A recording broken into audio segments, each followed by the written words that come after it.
Bismillahirrahmanirrahim. Assalamualaikum warahmatullahi wabarakatuh.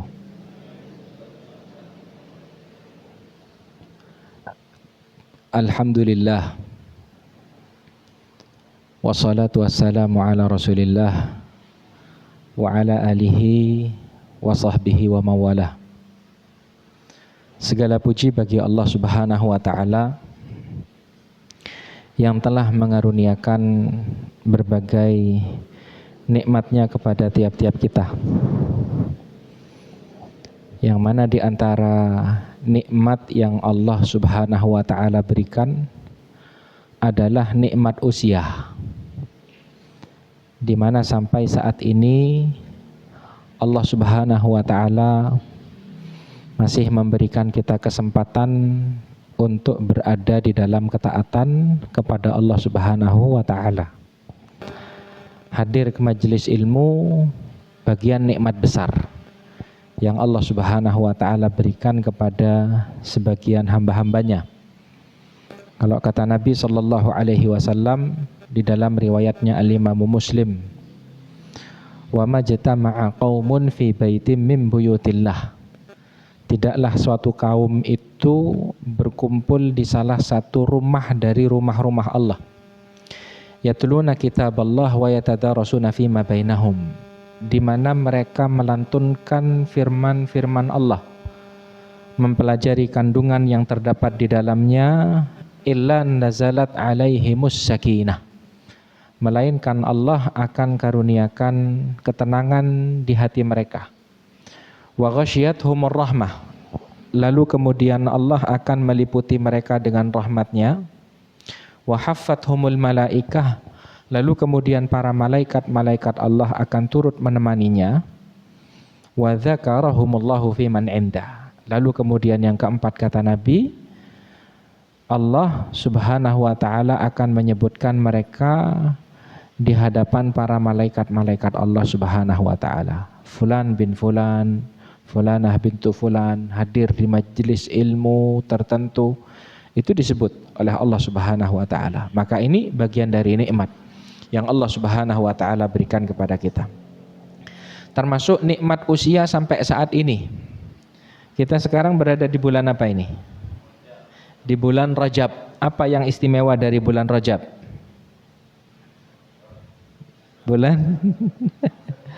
Bulan Rajab ini adalah bulan haram. Ya, bulan haram, bulan di mana Allah Subhanahu wa taala mengistimewakan bulan-bulan tersebut. Bulan di mana Allah Subhanahu wa taala melarang hamba-hambanya untuk berperang di dalamnya kecuali musuh yang terlebih dahulu menyerang kaum muslimin. Nabi sallallahu alaihi wasallam menyampaikan as-sanatu 12 syahra. Satu tahun itu ada 12 bulan. Minha arba'atun hurum, yang mana 4 diantaranya adalah bulan-bulan haram. Thalathatun mutawaliyat, 3 dari 4 bulan itu berurutan kata Nabi SAW. Dzulqa'dah wa Dzulhijjah wal Muharram.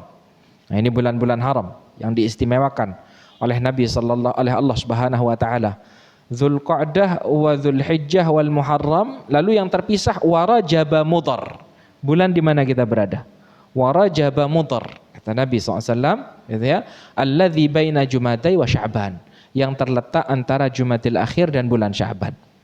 Nah, ini dinisbahkan oleh Nabi kepada masyarakat, kepada kabilah Mudhar, karena mereka adalah kabilah yang mengagungkan bulan Rajab melebihi kabilah-kabilah yang lain. Di saat kabilah-kabilah di masa jahiliyah dahulu merubah bulan-bulan haram pada bulan-bulan yang sesuai dengan keinginan mereka, tapi tidak dengan kabilah Mudhar. Nah, maka di bulan Rajab ini ahibatil kiram, a'azzani wa a'azzakumullah, amalan yang hendaknya kita jaga seperti di bulan haram ini adalah memperbanyak melakukan amalan soleh.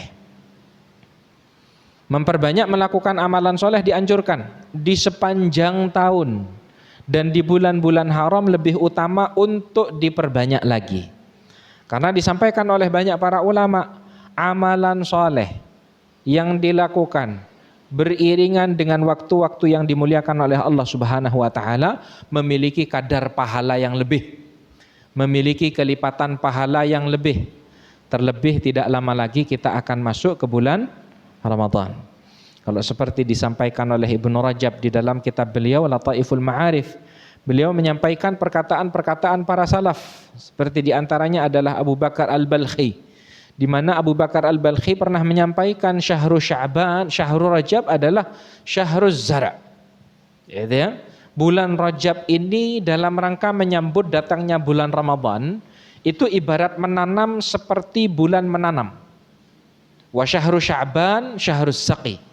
Lalu kemudian bulan selanjutnya bulan Sya'ban, yaitu seperti bulan menyiram. Bulan Rajab seperti bulan menanam, bulan Sya'ban seperti bulan menyiram, wa syahrul Ramadan syahrul hasad. Lalu kemudian bulan Ramadan seperti bulan memanen. Artinya ahibatil kiram ma'azzani wa azzakumullah, menyambut datangnya bulan Ramadan itu perlu disiapkan jauh-jauh hari.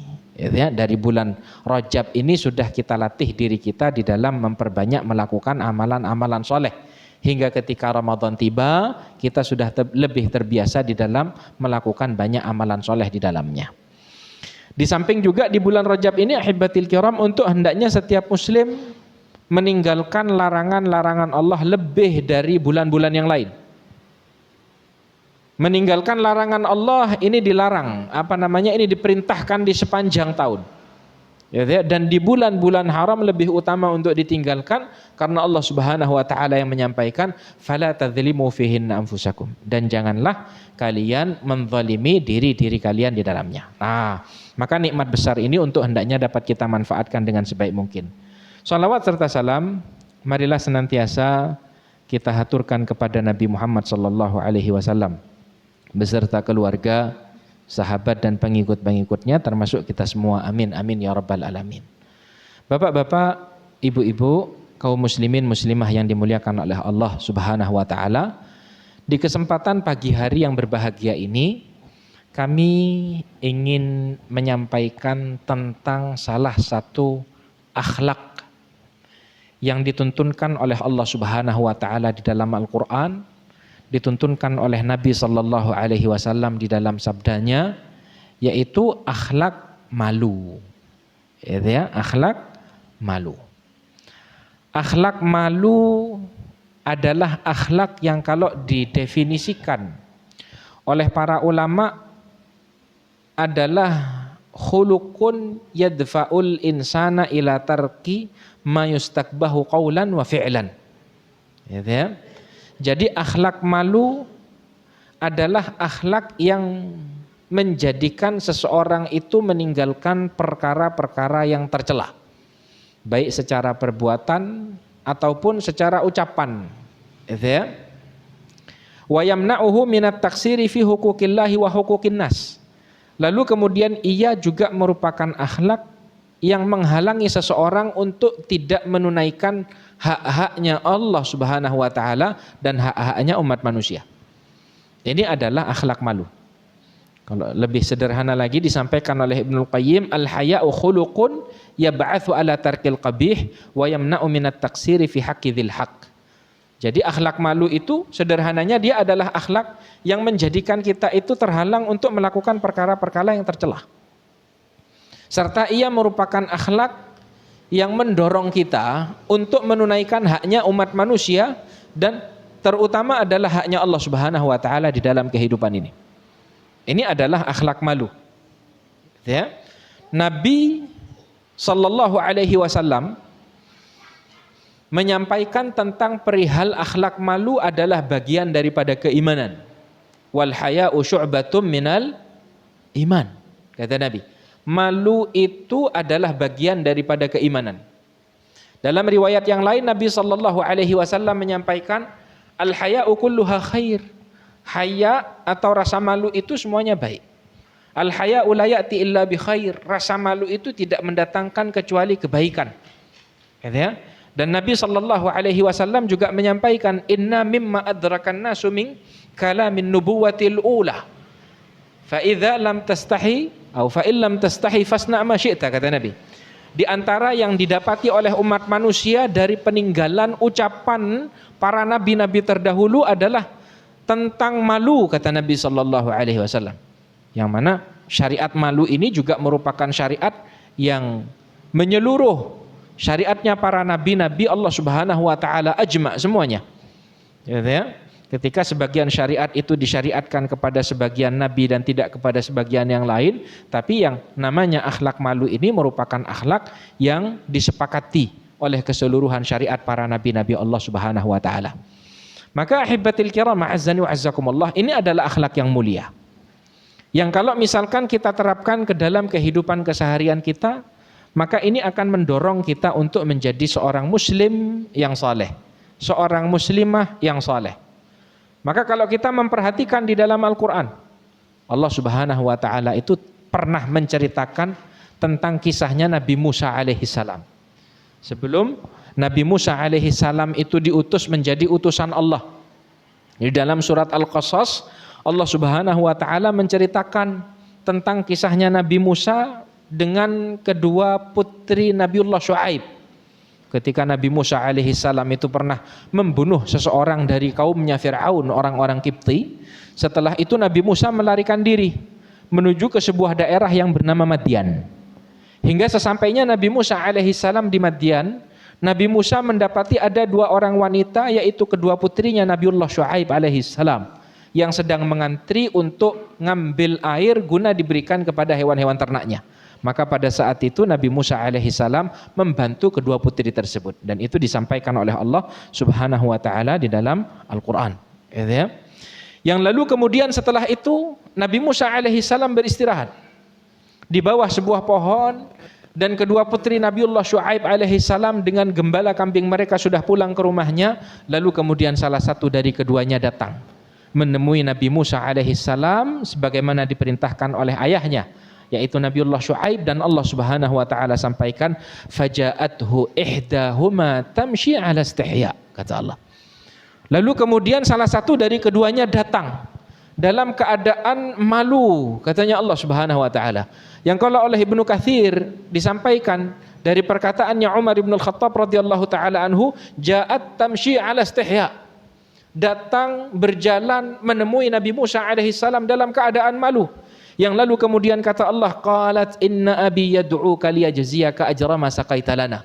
Yang lalu kemudian ia berkata kepada Nabi Musa, sesungguhnya ayahku mengundangmu untuk datang ke rumah kami untuk ayahku memberikan balasan akan kebaikan yang engkau lakukan kepada kami, karena sudah membantu mengambilkan air untuk hewan-hewan ternak kami.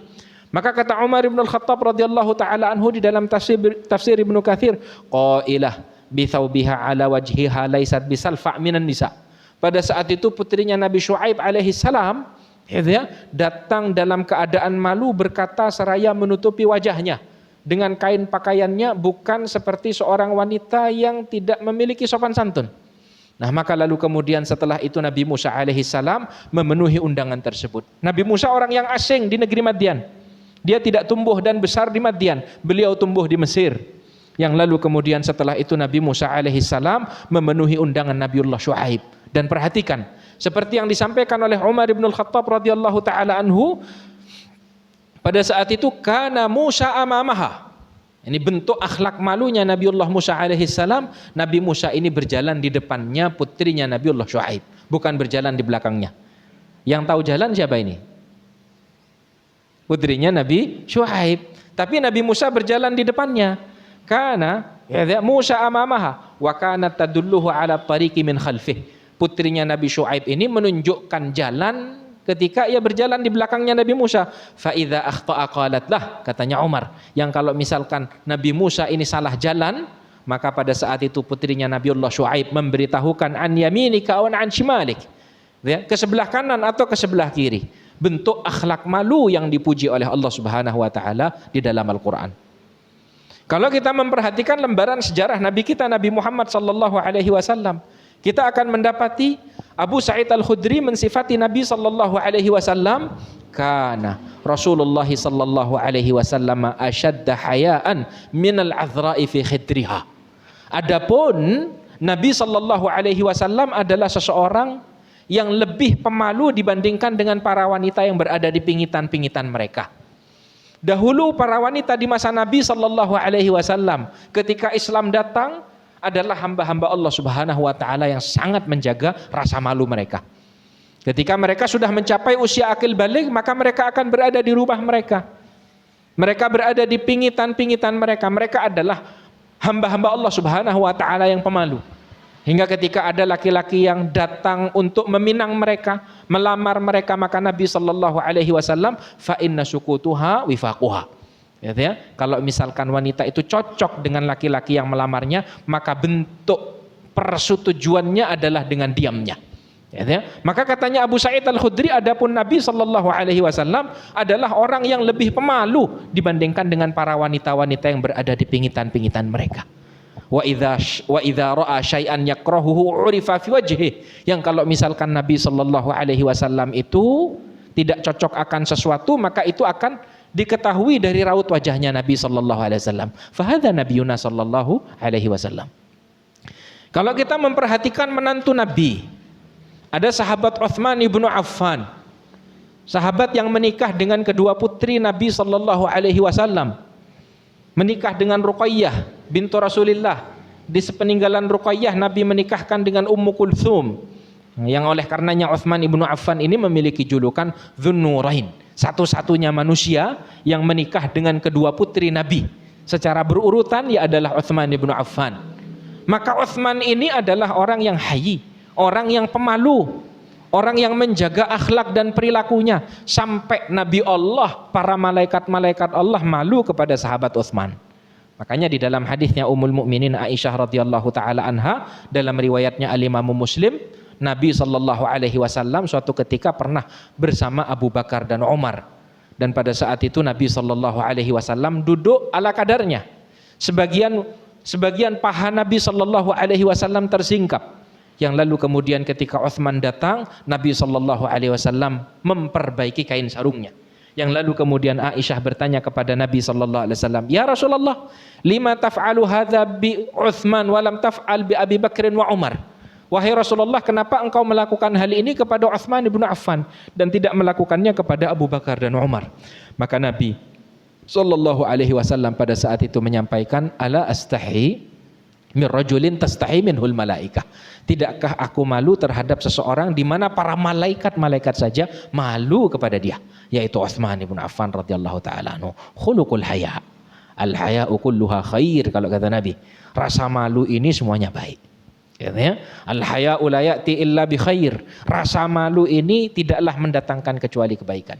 Kalau kita melihat lembaran sejarah tentang bagaimana akhlak Nabi Shallallahu Alaihi Wasallam di dalam malu, pada ucapan-ucapan, sabda-sabda yang disampaikan oleh Nabi, Ummul Mukminin Aisyah radhiyallahu taala anha menyampaikan, kana Rasulullah Shallallahu Alaihi Wasallam la yaqulu fahishan wala mutafahisha. Nabi itu adalah orang yang anti berkata-kata kotor. Nabi adalah orang yang tidak berkata-kata keji. Ini Nabi kita. Nabi sebagai muballighur risalah, sebagai seseorang yang menyampaikan risalah Allah Subhanahu wa taala.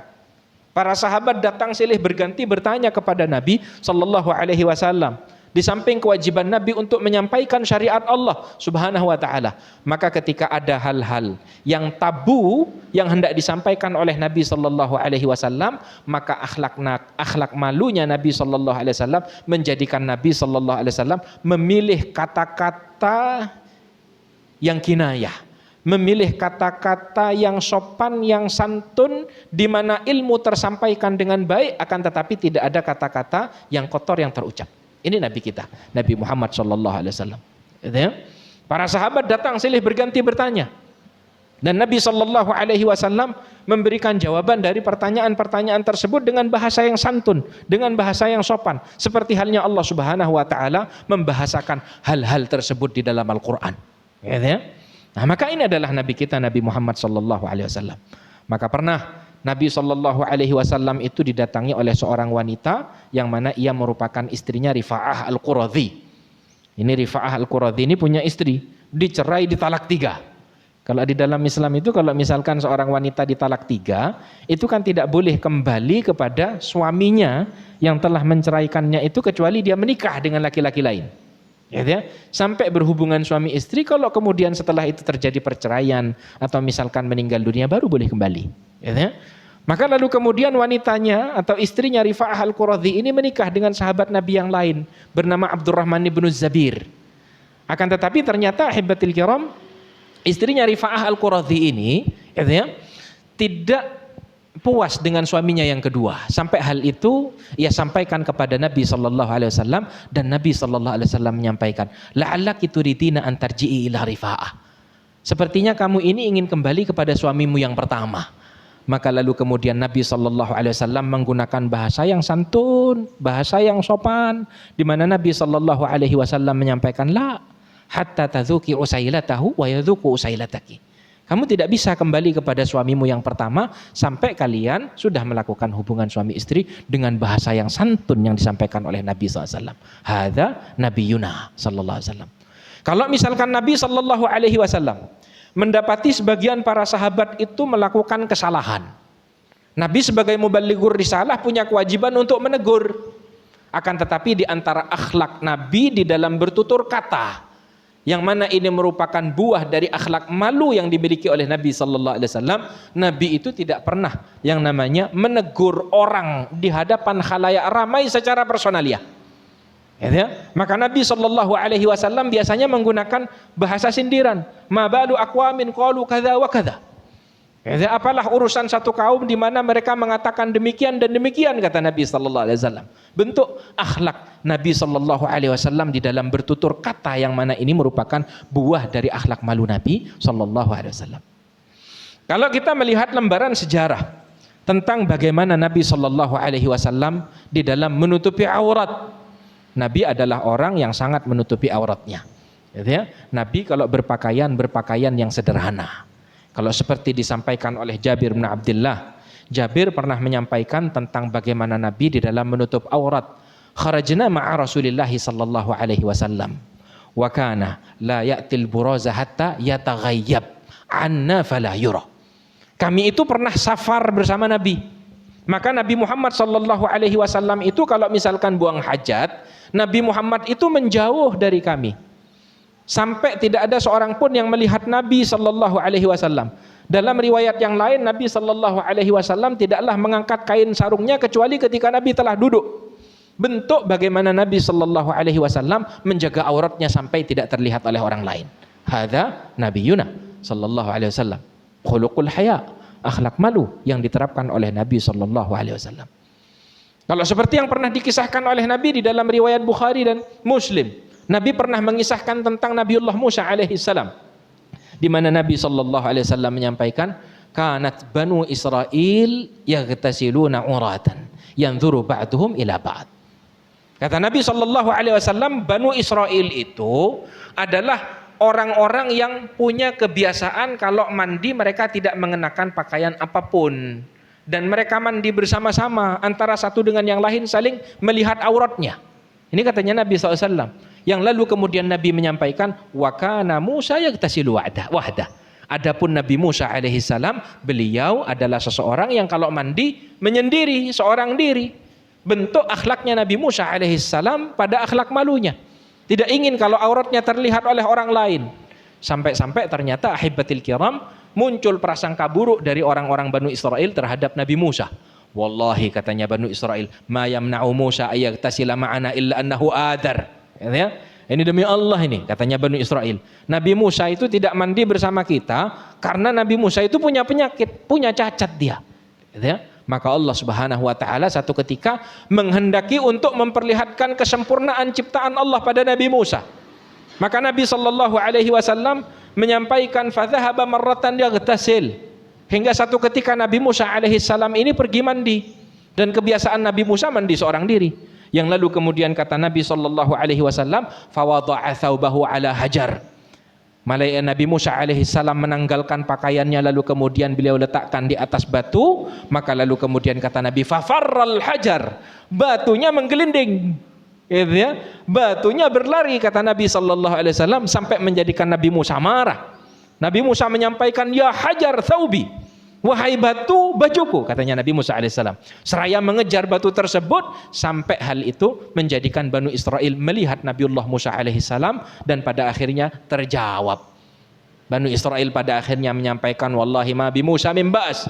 Demi Allah, Nabi Musa ini tidak memiliki cacat. Sampai ketika Nabi Musa alaihissalam mendapati batu tersebut, Nabi Musa ini adalah seorang nabi yang Allah karuniakan kekuatan pada fisiknya. Maka dipukul itu batu 6 sampai 7 kali dan menyisakan bekas. Ma'asyiral muslimin rahimani wa rahimakumullah, khuluqul haya, di mana akhlak malu ini merupakan akhlak yang menjadikan seseorang itu terhalang untuk melakukan perkara-perkara yang tercela. Ya. Kalau kita perhatikan putri Nabi, Nabi punya seorang putri namanya Fatimah Zahra. Fatimah, istrinya Ali bin Abi Thalib. Fatimah ini ahibatil kiram, Nabi itu punya putri itu 4. Ya. Kalau putranya 3, kalau putrinya 4. Kalau ke semua anak-anak keturunan Nabi SAW yang laki-laki meninggal di masa kecil mereka.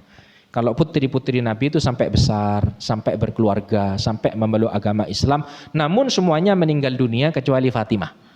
Fatimah ini meninggal setelah Nabi setengah tahun. Maka Fatimah itu sebelum meninggal dunia, ia pernah mengadu kepada Asma bintu Umais. Asma bintu Umais ini adalah istrinya Ja'far bin Abi Thalib. Setelah Ja'far, dia menikah dengan Abu Bakar As-Siddiq. Nah, maka lalu kemudian Asma ini Fatimah ini mengadu kepada Asma bintu Umais tentang kebiasaan yang dilakukan oleh para sahabat di kala itu. Kalau misalkan ada perempuan yang meninggal, ya dikafani lalu kemudian ditandu ke kuburannya. Dan dia tidak setuju dengan hal itu. Karena masih mensifati lekuk tubuhnya wanita tersebut walaupun sudah dikafani. Maka oleh karenanya pada saat itu Asma bintu Umais menceritakan pengalaman dia ketika dulu dia pernah berhijrah ke negeri Habasyah. Lama dia, belasan tahun, dari tahun 5 kenabian sampai tahun 7 Hijriah. Ya, cukup lama dia di negeri Habasyah dan menceritakan kalau di Habasyah itu kalau ada orang yang meninggal dibuatkan keranda. Ya, dibuatkan penutup dari jenazah tersebut. Maka lalu kemudian Fatimah bintu Rasulillah mewasiatkan kalau besok-besok dia meninggal dunia, untuk hendaknya jenazahnya itu dibawa dengan keranda. Makanya Al-Imamul Baihaqi, Al-Imam Ibnu Sa'ad menyampaikan Fatimah Zahra ini adalah orang pertama yang menuntunkan untuk keranda itu untuk jenazah ketika dibawa ke kuburan menggunakan keranda. Bentuk akhlak malu bahkan setelah meninggal dunia. Orang kalau sudah meninggal dunia kan tidak ada urusan sudah. Nah, tapi bentuk akhlak malunya Fatimah radhiyallahu taala anha sampai seperti itunya. Dan keseluruhan para wanita sahabiat. Kalau disampaikan oleh Ummul Mukminin Aisyah radhiyallahu taala anha, kunna nisaul mu'minat. Kami para wanita-wanita beriman yashhadna ma'a Rasulillah sallallahu alaihi wasallam salatal fajr. Kami turut serta menghadiri pelaksanaan salat subuh bersama Nabi sallallahu alaihi wasallam mutalaffi'atin bimurutihinna. Para sahabiat kalau sudah pergi ke masjid melaksanakan sholat subuh bersama Nabi Sallallahu Alaihi Wasallam, maka mereka menggunakan kain-kain jilbab, kain kerudung yang menutupi tubuh-tubuh mereka.